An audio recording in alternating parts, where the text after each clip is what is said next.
Today I'm going to do a video about slate safety, and I've been planning this one for a little while because I've seen a lot more people recently using slate coasters for their hamsters in their hamster enclosures, and I need to say this really clearly, they are not hamster safe. I've been working with slate for a little while now. I really get the appeal because slate coasters are cheap and they're easy to find. But just because they're cheap, easy to find and they look good doesn't mean that they're okay to use with your hamster. Let me show you the difference.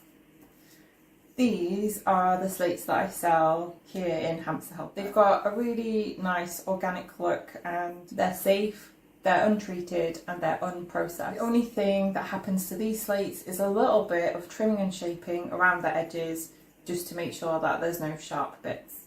In fact, some of the slates I actually pull and don't sell because either they're too small or they've got sharp bits on them. This is an example. The reason I'm using this slate for this video is because this piece here feels just a little too sharp for me.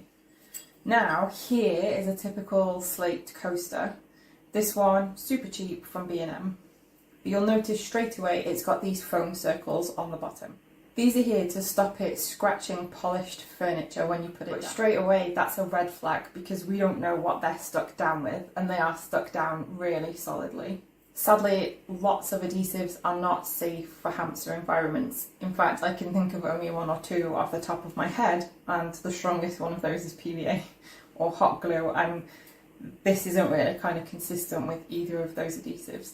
The other thing you'll see is that it's very square and it's actually quite sharp around the edge. This is already a little bit risky for my liking. But the biggest risk is what you can't see, which is the fact that this is chemically treated. Slate is a porous material, so that means it soaks up liquid. But these coasters are designed to repel liquid because you don't obviously want that liquid soaking into something that you want to be using for tea and coffee. So that coating makes it easier to clean, makes it water resistant, but surprise, surprise, it's not safe for your hamster. If your hamster is walking on this and licking their paws afterwards or scratching this, there was one customer once who told me that their hamster was trying to drag their slate into their burrow. So if your hamster's having an experimental nibble, anything like that, it's really bad news for your hamster. I'm going to show you two quick tests that you can do that'll show you whether or not the slate you're looking at is treated. First up, we're going to do the white cloth test. I'm going to keep using this side so that it's easy to see that it's the coaster and it lies flat. What you're going to do is get a white cloth or a white piece of tissue. I'm using tissue because my white cloths are rags. And what you do is you get the tissue or the white rag and you just rub it on the slate. Now on this slate you can see that there's some grey come off here. So you can actually see like a grey chalky residue coming off the slate. That's because it's natural and untreated. If I do the same on this coaster and I'm rubbing it just as hard, you can see there is absolutely no grey residue at all. So this coaster is treated, so the residue isn't coming off on here, but it is on here. That's because this slate is natural. The next test is the water test, and this one is slightly more noticeable.